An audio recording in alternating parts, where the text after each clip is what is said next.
Hey guys, welcome to 6 Minutes. I'm Jason Fulmore, SC Wrestle, and we have a special edition Georgia Elite 8 State Duels conversation between Fat and Scrappy's Lucas DeSilva and myself, where we go into two classifications, talk about them in greater detail, and depending on which one you're watching, it should be on the slide at the beginning.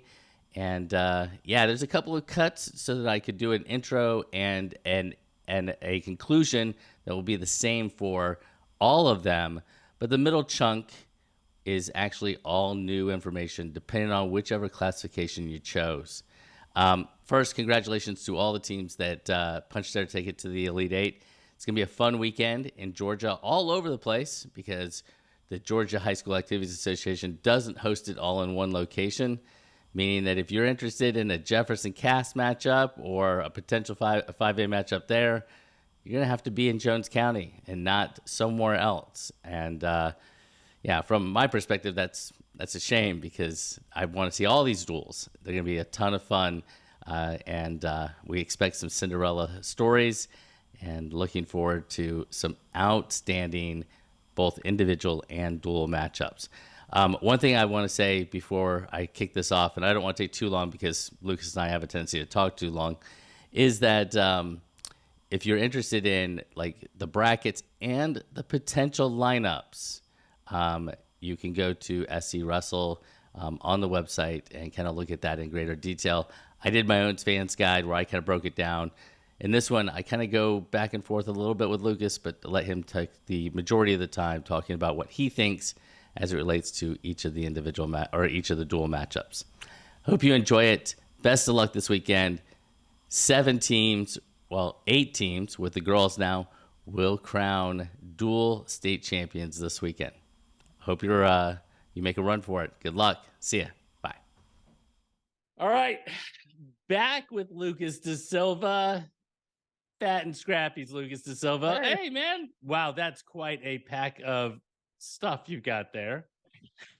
One weekend, 18, 7 classes, and another gender. State Duels weekend is here, and damn, I was wrong on some of my predictions from a week ago. This is, I don't know about you, Jason. I love the individual tournament, but boy, I think my favorite time of year is duel season, baby. You know, I love duels. I mean, don't get me wrong. I love traditional. I think it's so fun. But the truth is, when we talk about teams, I mean, look, you can put together the 5 best kids in the country. But if you don't have a few other kids who can step in and do something, you're going to lose a duel. Yep. And this is a team, man. And we saw that last weekend with a ton of stuff. Yeah, a couple spots we saw that where, having a lot of great kids, it does all good and well for you. But if you don't have the extras that we talked about last year, if you don't have the coaching in certain circumstances to get through certain spots, it ain't going to end well for you. And it's just one of those things where this time of year I always get jumpy because, I was denied a dual title. So, I feel for those that this is their last run. And, they may have not gotten one yet. I feel for them. And, it's just you got to give everything you got. And it's an exciting time. By the way, quick shout out before we get going. Quick shout out to the guys down at Hitchka. They hosted me at the Gator Brawl. Legitimately, Jason, a humbling experience, that tournament. Humbling in a lot of ways. A really cool event. Hey, if you're a small Georgia team, and you know that duels, you guys aren't really built for it. You're in a tough region. Maybe you got a small roster. Hey, it is a great event. If you want to send your JV, if you want to get a real good last JV tournament, hit me up or hit Jason up to get in contact with me. I'll put you in contact with guys down in Hitchka. It's a small area in Florida that, they've had some struggles, and I'd love to help build that area up. They were an incredible host to me. Shout out the Easters, Jay Rush and Christine, obviously Kaylee and the crew for hosting me. I was blessed to be able to get on the mic and cover for them. And sorry, Sam Tolomeo, for butchering your name when I was doing the announcing. My fault. As you butcher most people's name, as we all do. Like, to be fair. Butchered it. They were getting the phone going. I said, Sam Tolomeo, and I had to stop. I had to stop real quick and be like, Tolomeo. Sam Tolomeo. It was bad. It happens. It happens. It's one of those things. Well, what we're going to do is let's give just kind of I'm going to give a little bit of an overview. We're going to talk a little bit of overview, and then we're going to transition to 2 classifications, and we'll do that all the way through. Does that work for you? Yep. And we're going to get in the trenches. In the trenches, 100%. Well, I'm getting in the trenches. So we'll see. All right. Are you in that foxhole with me? We'll find out. Yeah, we will. I'm not sure I'm quite in the trenches as you are, but we'll see. We'll see where we get. We'll see where we get to. So let's start with a couple of runs, and these are things that you don't but you don't necessarily know in terms of some of this. And I'm gonna kind of throw it all the way around so we can just kind of set the landscape. Camden County has won a dual title every year since 2015. They are looking to add another one this year and what's going to be a fantastic 7A. Do you know what team, and it's not Camden, has finished top 4 in every single one of the duals championships since they began in 2002? Commerce. Nope. Really? They did? It is not Commerce. I'll give you one more guess. Not Jefferson, because I know there was a year that they bowed out. No, it was Jefferson. Oh, really? I must have flipped them because I was convinced that there was a year where they bowed out and ended up getting dropped in the Bloods. Nope. Jefferson has finished from 2002 to 2022 21 times. That's in incredible. The top 4. Now they did have some challenges, right? They did finish 3rd or 4th in at least 1 or 2 of those. But yeah, they had quite a run, and from 2002 to 2019, they won 19 consecutive dual titles. That's pretty impressive. Oh, very. That's consistency, and doing it for 20 years. That is doing it over multiple classifications, over multiple rule sets, where the landscape of Georgia wrestling had changed so much. It's a testament to, when I have the argument about what teams have been the most dominant in the history of Georgia, Jefferson has got to be in that list. They have got to be in the top 4 minimum. Yeah. Well, and I'm glad you brought the different classifications because they won it in 1A, 2A, 3A, and 4A. So if they win it this year, they'll add another class to their thing too. And now this I do know. What is the biggest number of different classifications that a team has won a championship in? Oh, is it? I know this. Is it 4? It is 4. Now, who did it? How many has done it? Jefferson did it. It's been done by 2, Jefferson and Gilmer. And Gilmer. Okay. All right. I went digging through the classified archive, or not the classifieds, the historical archives on GHSA's website. All right. Okay. I love that. I love that. So knowledge. Knowledge, son. Speaking of knowledge, son, quick shout out Cliff Fretwell. This is a throwback compound tee. Shout out. Love throwback. It. I love it. I love it. All right. So we got a lot of history, right? And again, we're still just setting the stage. We got a lot of history. Tryon, they've won. They won it last year. They didn't win it in 21. They won it in 2020. We've got history with Social Circle. We've got history with Gilmer, with a bunch of these different teams that are at the top, right? But then we've got some new debutantes, man. We got some new teams in the mix. How fun is it to see, like the East Jacksons and, these new teams that we don't get to see very often in the Elite 8? You want to talk about a program that I'm happy for. I worked with East Jackson over the summer, and I thought they were a year away. I really did. And Coach Eager, shout out to him. He was texting me, "Oh, you gonna pick Pierce again? Oh, really? Oh, really? Oh, really? Okay, watch this." Bro, 7 freshmen in their lineup, 2 seniors. They are a young, hungry group. I'm excited to see them.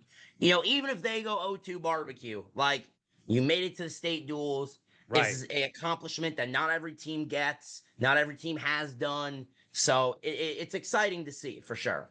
Yeah, definitely. Well, and And they're not the only team that is kind of making, I don't want to say a debut. Murray County came from a number 4 spot in 2A to make the Elite Eight. Yep.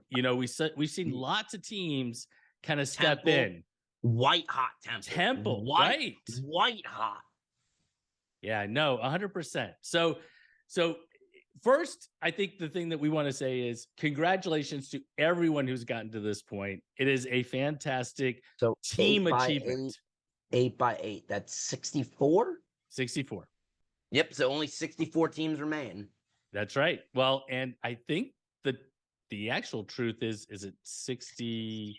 Oh, don't start being pedantic about teams having double entrance. I get that. All right. Well, don't even do it. No, I know. But the reason that's interesting is that shout out to Chastity, right? Shout out to Woodward Academy. Shout out to Gilmer.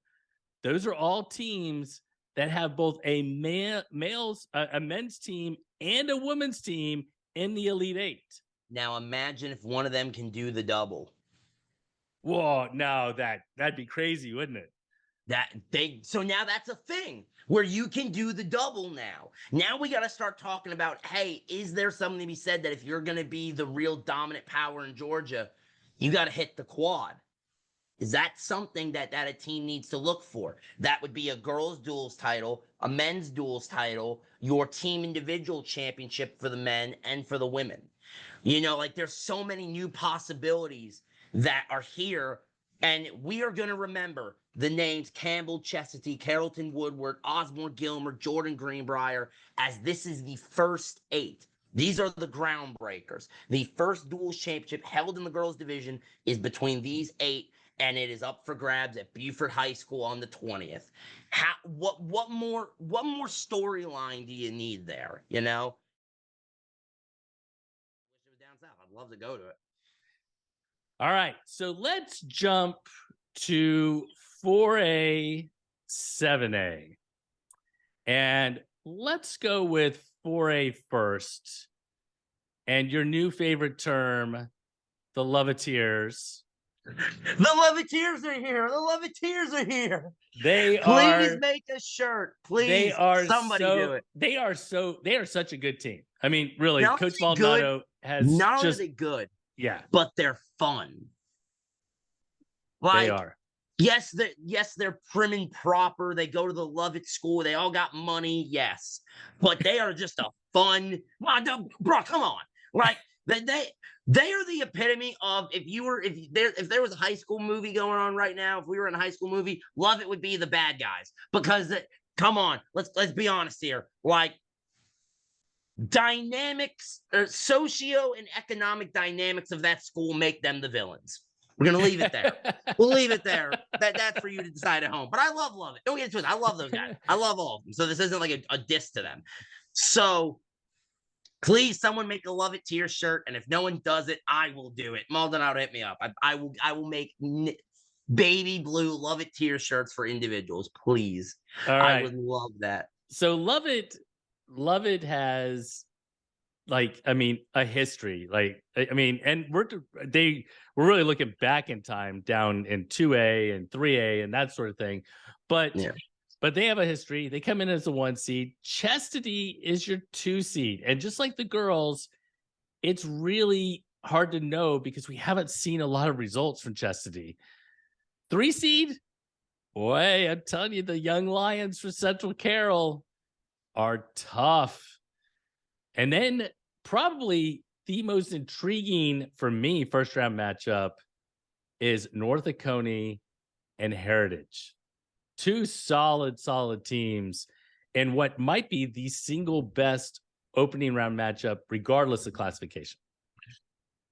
Agreed. No, I don't think you're all the way wrong there. No, just a little bit of the way wrong. Shut up. All right. So how do you see 4A playing out? I guess first and foremost, is you agree with the opening round matchup. Do you see all 4 of the top seeds moving to the semifinals? How do you No. No. Okay. No, I do not. I do. It's a slight upset, but I do have an upset. I have Heritage knocking off North Oconee. No disrespect to North Oconee, but Okay. I just feel like I don't know. I just feel like Heritage is kind of peaking a little better. They looked real good in their quad, and obviously, West Lawrence did North Oconee beating West Lawrence Hmm. in a top 10 matchup for me. But you talk about the young Lions. I have the Loveteers coming out on top. Give me Central Carroll to come runners up. Give me Heritage in third. Give me Chestatee in fourth. All right. So is it the lack of information on Chastity that kind of makes the doubt creep in as far as Yep. okay. That and I've seen Heritage. I like them. I've seen Central Carroll. I like them. I don't necessarily know what I get out of Chestatee right now. Yeah, no, I agree with you. I mean, we saw Lovett down at the knockout. We seen Central. I saw Central Carroll up at Holy Angels. You know, we've seen these teams compete. I don't know a whole lot about Chastity. So that's I mean, I agree with you in that not knowing information, it makes it really hard to be an advocate and know kind of Like that's the where thing is I'm like, I know they got hitters. I know. Don't get they that do. I twisted. I know. mean, Eli Reigns is a fantastic wrestler. They've got Yeah, like I know they got hitters, and Sonorville's a sneaky 7 seed, mhm. but Chestatee will probably get by them rather comfortably. But then you hit Central Carroll, and I don't know if they could deal with their lightweights. I don't know if they could deal with Central Carroll's lightweights. I think that the duel, if they start at 6, the duel damn near may be almost over by the time we hit 45. Right, right. Well, and that's it's a real consideration because from 6 to 26, 32, Central Carroll's, woo, And they're you tough. gotta outlast them down there. You have to outlast them. And Mhm. if you give up the first 4 or 5 matchups, 3 or 4 coming from bonus, I mean, Man, that's a hole, isn't it? yeah, exactly. It's a hole. Right. And Central Carroll, they're young, they're hungry, and they smell blood. Like that's Yeah. the thing about them is when you watch them in dual meets, if a team started to falter, they jumped at them. And they're young. They have a little bit of swagger to them. So, I love it. I think they're very good. Don't let Yeah. Central Carroll get up. Do not let Central Carroll get up on you. It could be some problems. Like you need to snuff that out before it becomes, oh crap, we're down 18 with 5 matches left, and you got Ty and Gabe jumping up and out of the gym on every match. No, you Right. get what I'm saying? Like Right. there's No. Well, I mean, and that's why the starting weight is so very important because if you could start Central Carroll more towards like the 65, 75, 90, and I'm not sliding those weights, but now you can get up. You have an opportunity. I would say if it was on choice of where to start for me, you start them at 126. 126. Here's why. You get the end of their run, so they'll go up 2 matches, let's say, but then it stops their run in the beginning, and then they only have 2, 3 matches on the back end. So you're not leaving them with 5 full matches, 30 points of possible comeback. You only leave them with 18. That would be Psycho Lucas, who overanalyzes everything. That would be Psycho Lucas. You start at 126 if it was up to me. If you're trying to beat Central Carroll. All right. So give me your top 4 again. Nope, I about read you my 7A top 4. Love it. Central Carroll, Heritage, Chesapeake. All right. So let's move to 7A because you were ready. Event of the evening. No doubt. I mean, look, the truth is, I want to talk about all the teams in 7A, but I think we all believe we're really looking forward to a Camden County versus Buford matchup. Let's go ahead and table that for just a second and go through. Put a pin in it. We'll get back to it. Camden is 1, Buford is 2 seed. Your 3 seed is West Forsyth, 4 seed is Mill Creek. How did you do in terms of picking to get to this point? I went 4 out of 8. Lowndes beating North Paulding hurt me. Richmond Hill I said that what they did at area might be an anomaly, and I still picked them over North Gwinnett. And North Gwinnett gave me a big whole piece of humble pie. Speaking of humble pie, West Forsyth, it tastes amazing. Yeah, y'all got me on that one. And then I picked Walton over Brookwood, but B Wood got the job done, which I said they could, so I'm not as surprised with that one. I don't think any of the results are a surprise. I mean, I think that Not really. I think that if I I'm was a little surprised, surprised by Lowndes. yeah, I'll admit I was maybe a little a little surprised by bit, maybe there, but I'm not surprised by North Gwinnett, or I mean West Forsyth, that Colquitt County match. West Forsyth took it to them, but it could have gone a different way. And Brookwood versus Walton, I think, really could have gone a different way as well. Yeah, exactly. That's what I'm saying. Like, and from what I was told about the West Forsyth Colquitt duel, West Forsyth just got all the toss ups. Like, they got the swings, and it's like that happens. And when that happens, it is what it is. Like, all right. So, what is the best opening round matchup in 7A? Lowndes and West, and it's not even close. 100%. 100%. That's not even close. It's that too. Like, no disrespect to Archer. I think Mill Creek matches up with them real well. I think that one could be a beat down. Camden, North Gwinnett, McKee, I wish you the best of luck. Socorro, you draw the short straw. Buford, have fun with that one. You know, I mean, like, those are two of the best teams in the state and in the Southeast. Buford, of course, ranked in the country. Yeah. So how do you see West Forsyth and Lowndes playing out? You know, there's something to be said for fool me once, shame on me. Fool me twice, I'm an idiot. Both these teams made me look like an idiot. So now you get to pick one. This is just the we hate Scrappy dual meet right there in that 3-6 slot. Give me Lowndes, give me the Vikings. Dominic Medina has been talking them up to me for the past 2 weeks. He's been trying to tell me, and he's been trying to show me the light. So give me the Lowndes Vikings. All right. Close though. My matrix has it dead even. Oh, does it really? So the way it works is whoever's listed at that weight class, that's what they wrestle. So it doesn't include bumps, guys dropping weight.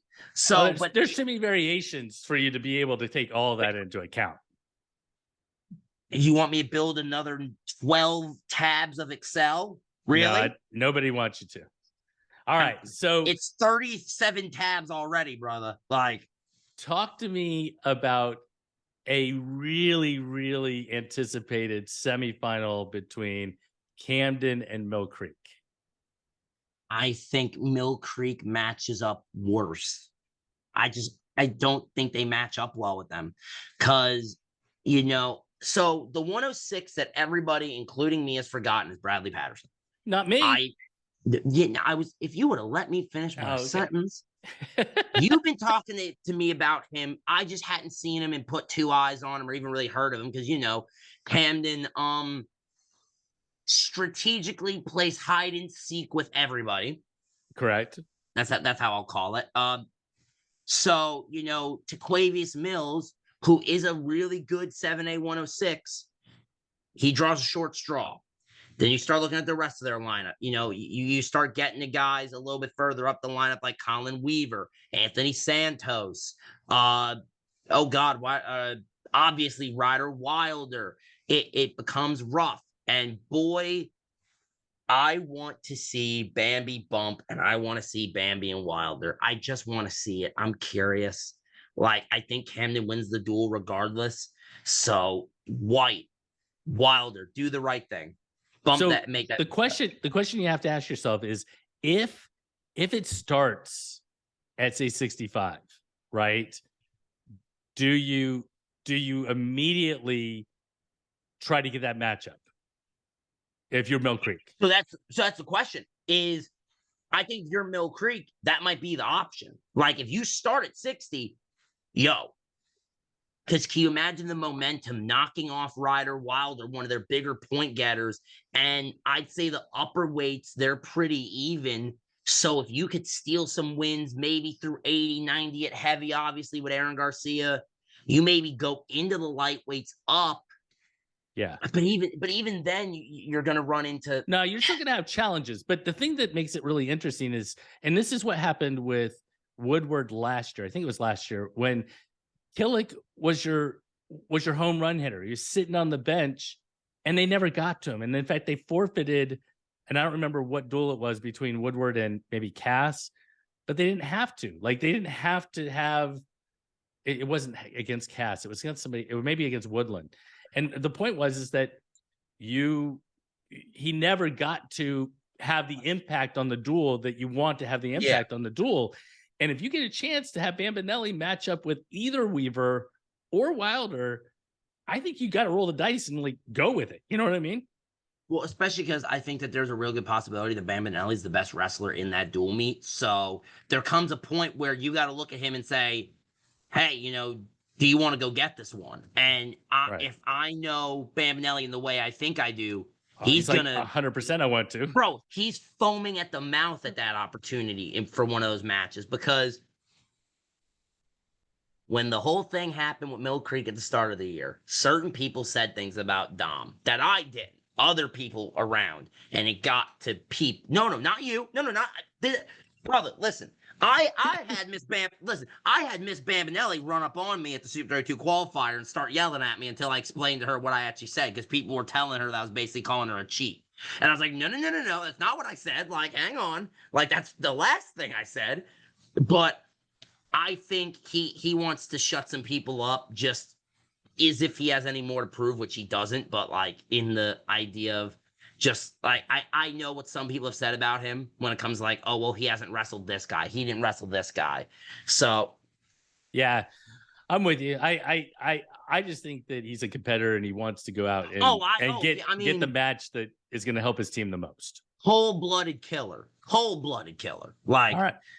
So are we in agreement though that while Mill Creek like might take a few matches, Camden is probably marching on? I split that duel 9-5, 10-4 Camden's favor, like all matchups wise. I don't see that. All right. So give me who finishes third and fourth. I have Mill Creek over Lowndes for third, fourth. Okay. All right. So let's now talk about the main event, Camden versus Buford. How does it play out? Where should the duel start? What, like, in terms of like benefiting one team or another? How's all that play? It benefits Buford to start at 106. It benefits Camden to start in the midweights. It's very simple. It's if it starts in the midweights, I think it benefits Camden. If it starts down low, Buford hits their run, and it's scary. It's a scary run for them. It really is. Now, the thing is, I think there's one match they're going to lose in that run. I think you're going to drop to Bradley Patterson. Now, how it happens, I don't know. Well, maybe. I mean, the truth is, I think Clark or Eyebald can beat Patterson, but I'm not sold that they're necessarily going to beat Patterson. That's where I'm at. Like, it's one of those where if you're worried about that, what if you run them up? You run them to 13 and 20? Then things get interesting. Then things get real interesting. Wow. Because then I hadn't even considered that. Okay. Because then you get some fun matchups. Then we get some real fun matchups toward the middle of the lineup. But see, I don't know that you want to do that. And the reason that you don't want to do that is that Hunter Prosson, again, I mean, at 120, he matches better with Eyebold. Than Gentry. I don't know. It's a good question. You really believe that? I don't know. I think Eyebold's he would be a small 20 and Hunter would be he's a big 20. I agree with that, but I think you're more likely. I'm just saying it is a possibility. It is something that they could do. Okay. But, all right. So how do you see it playing out? I have it split 7-7 matchups. I have it split. My matrix tells me Camden by 2. All right. However, I have made it clear from the very beginning, I am picking against Camden in perpetuity until they lose a dual state championship. And I'm going to say this another time. It's not out of hate. I do really like that. It's out of love. It's not love. It's not love. It's not hate. Yeah, sure. They stole a title from me, and I want to see them lose one as well. And I think Buford's in a position to do that. I think they could really challenge them. Give me Buford to knock off Camden County But to finish what I was saying earlier, I love that Camden County crew. Me and Jess Wilder have had really insightful conversations. Raiden Wilder is still one of my best friends to this day. I talk to him all the time. Like, that Camden crew to me is a great group of people. Some of my favorite people at the state tournament, because they roll deep and they roll hard for their kids. Like, you want to talk about a wrestling dynasty that does it the right way? Camden County. I remember reading a forum post from somebody that Jess Wilder built an oasis for wrestling on the coast. And I agree with it 1,000%. 1,000%. So it's not out of hate, it's out of reverence, and honestly, it's out of jealousy. I'll admit it. It's out of jealousy. I'll completely admit it. It is out of pure vindictive jealousy that I didn't get a team ring.